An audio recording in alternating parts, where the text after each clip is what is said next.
sometimes the most dangerous thing you can do in a moment of pressure is react to it, not the situation itself, your reaction. Because that first reaction, that instant emotional impulse, that's usually the weakest version of you trying to take the lead. It's the tired you, the frustrated you, the insecure you, the version of you that wants to defend itself instead of develop itself. And if you let that version talk for you, think for you, or act for you, you'll end up creating damage you never intended to create.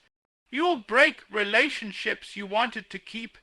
You'll lose opportunities you were supposed to grow into. And you'll sabotage progress you worked so hard for. Not because you're a bad person, but because you gave the wrong moment the steering wheel. You ever notice how the moment you react emotionally, everything feels bigger than it actually is? A small comment suddenly feels like an attack. A misunderstanding suddenly feels like betrayal. A delay suddenly feels like disrespect. That's what happens when you let your emotions get there before your wisdom does. You stop seeing clearly. You stop thinking logically. Everything becomes louder, heavier, more dramatic than it needs to be. And in that space, your first reaction will be to protect your feelings, not your future. But here's the truth. Your feelings don't need protection. They need leadership. They need direction. They need you to slow down long enough to ask yourself, am I reacting to what happened, or am I reacting to what I feel about what happened? Those are two completely different things. One is reality. The other is your interpretation of reality. And trust me, the interpretation is often where people mess up their whole life. When you don't react right away, you give your mind time to catch up with your emotions. You give your logic a chance to breathe. You give your wisdom room to speak. And the moment you allow that separation between what hit you and how you respond, you become stronger than the situation. Not louder, not more emotional stronger. It's amazing what happens when you pause. You start seeing angles you didn't see before. You start catching details you would have missed. You start realizing that half the time, the thing that upset you wasn't even the thing you thought it was. Some of you don't need to fight harder. You need to pause longer. You need to stop letting pressure trick you into believing everything needs an instant reaction. You gotta understand that the world wants you emotional, because emotional people are easy to manipulate, easy to provoke, easy to steer off track. But a person who doesn't react quickly, a person who can take a hit emotionally and still stay in control, that person is dangerous in the best way. Because they're not driven by impulse, they're driven by intention. Think about how many regrets came from reacting too fast. Think about the words you wish you could take back. The messages you shouldn't have sent. The decisions you made because you were angry, jealous, tired, or hurt. You weren't wrong for feeling those emotions, but you were wrong for letting them make the decision. That's the lesson. Feel everything, react to nothing until you're ready. That is how you grow. That is how you protect what matters.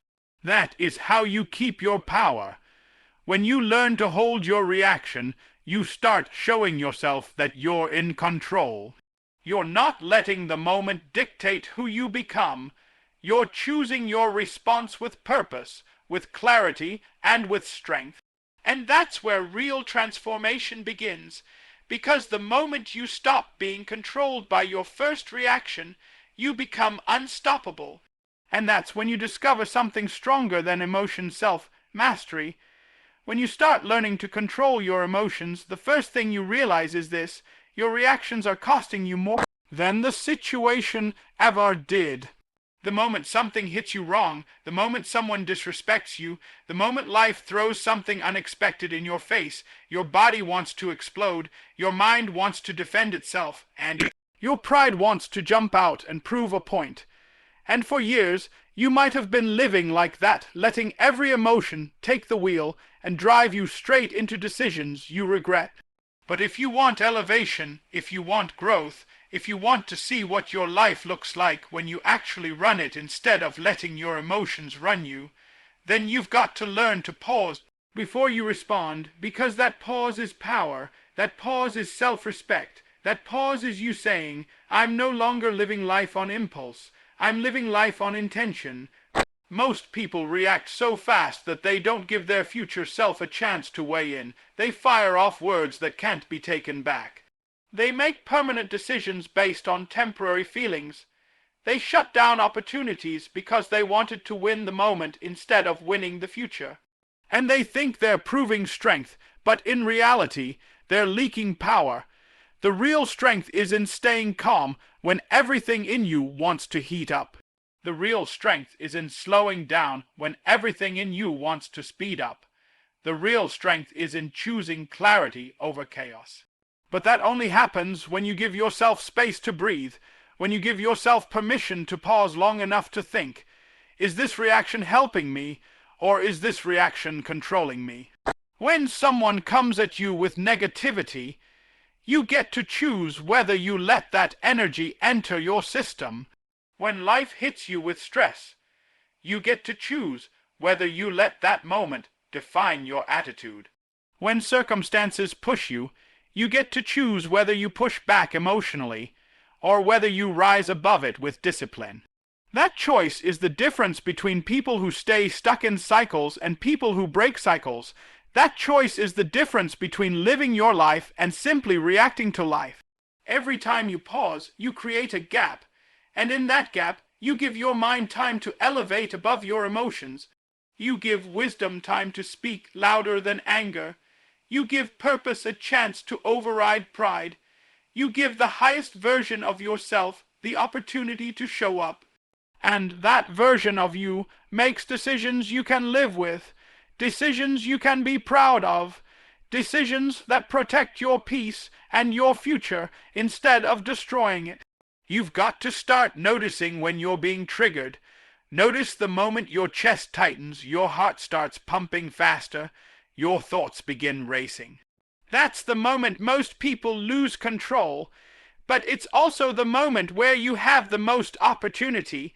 If you can catch yourself right there and say, hold on, let me think, you flip the whole script. You go from being someone who reacts to every emotion to someone who commands their internal state. And people will notice the shift. They'll wonder how you're staying calm in storms, how you're staying grounded when everything around you seems unstable, how you keep your composure when they expected you to explode. But it won't be luck. It won't be a change in circumstances. It'll be because you mastered yourself. You stopped giving the world instant access to your emotions. You stopped letting everything outside of you dictate everything inside of you. And when you reach that point, you start making choices that serve your long-term goals instead of your short-term feelings. You start protecting your time, your energy, your relationships. You start building a life that reflects discipline instead of chaos. And the best part, you start respecting yourself in a way you never have before, because you finally realize that controlling your emotions isn't weakness. It's the highest form of power you'll ever carry, and when you master the pause, you master your life. When you finally understand that your emotions are trying to talk to you, not trap you, everything in your life changes. You stop running from the feeling and you start learning from it. You start recognizing that the surge of anger, the rush of frustration, the sting of insecurity, none of that is random. It's feedback, it's a signal, it's information telling you something needs attention, something needs correction, something needs to be strengthened. And when you stop reacting and start listening, you unlock levels of growth that reacting could never give you.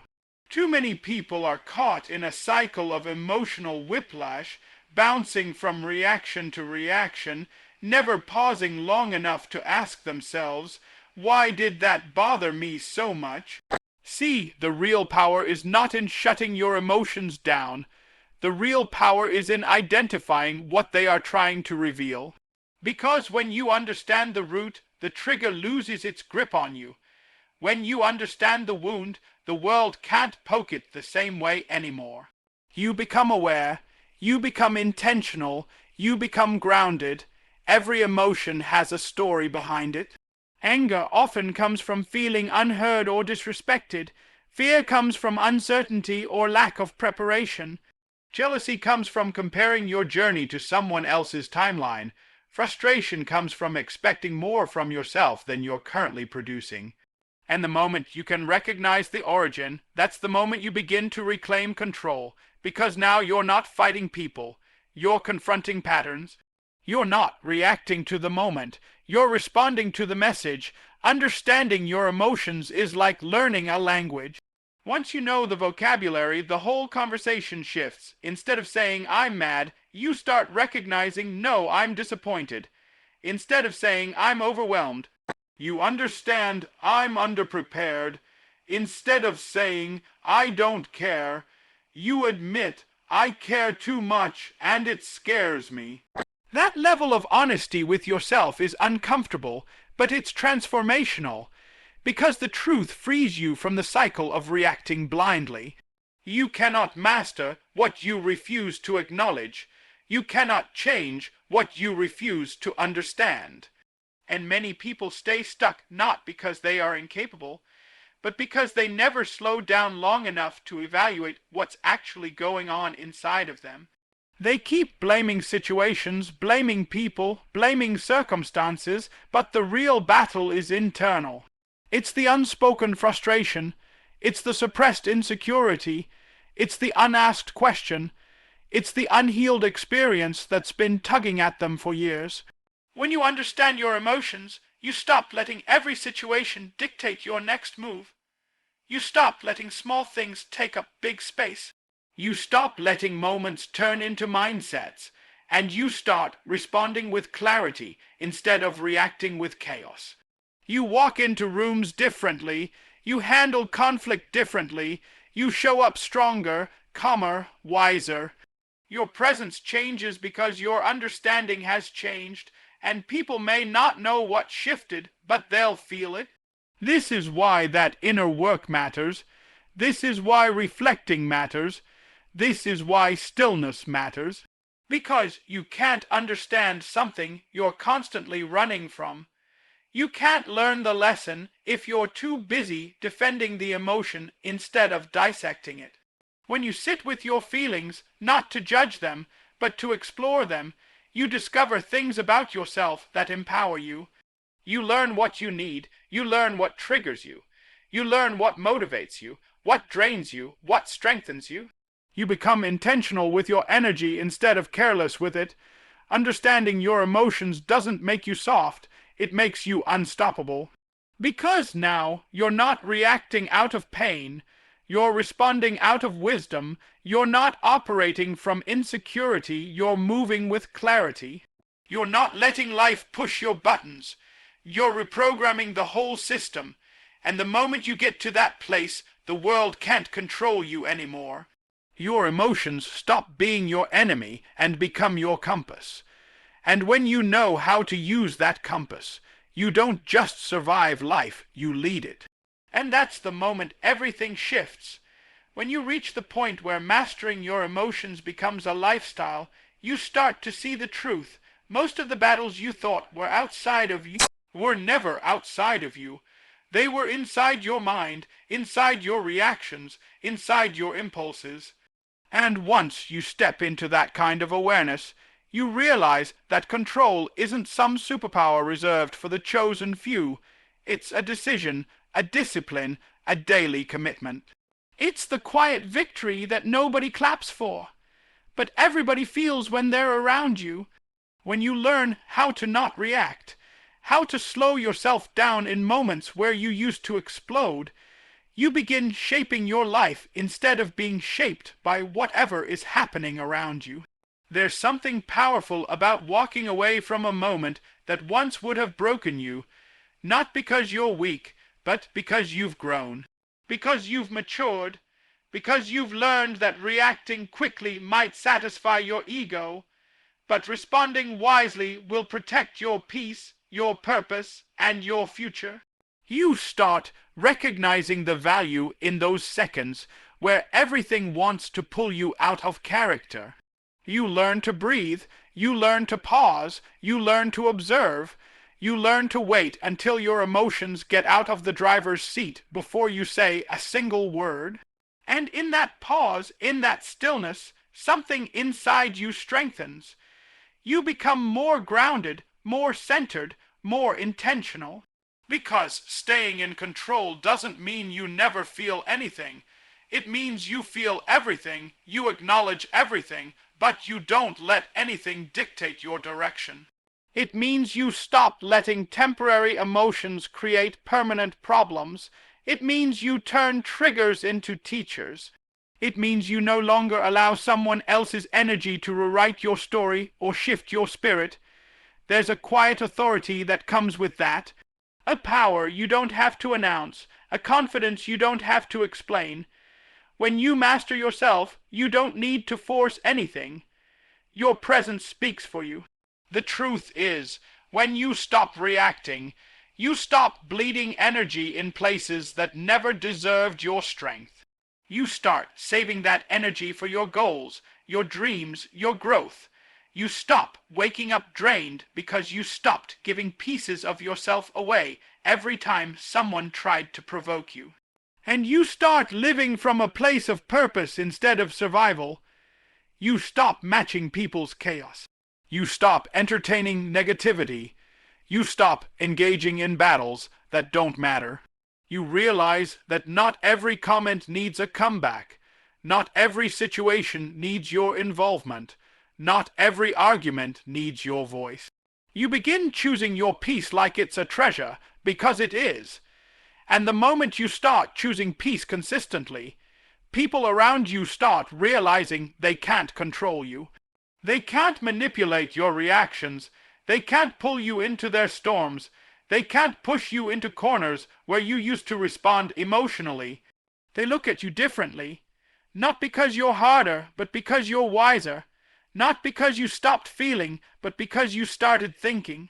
Not because you've changed into someone colder, but because you've elevated into someone stronger. Every time you choose not to react, you are telling your future self, I've got your back.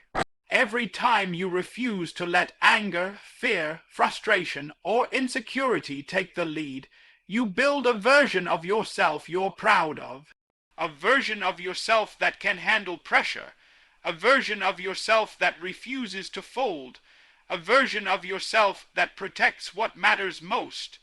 Your direction, your focus, your identity. Mastering your emotions doesn't make life easier, it makes you stronger. It doesn't remove the problems, it equips you to face them with clarity. And that's when everything changes. That's when you stop being controlled by the world and start becoming the kind of person who influences the world. So let people talk, let situations unfold, let challenges come. You stay grounded, you stay centered. You stay in control, because nothing is more powerful than a person who refuses to be moved by anything except purpose. And when you reach that level of control, life stops happening to you and starts happening for you.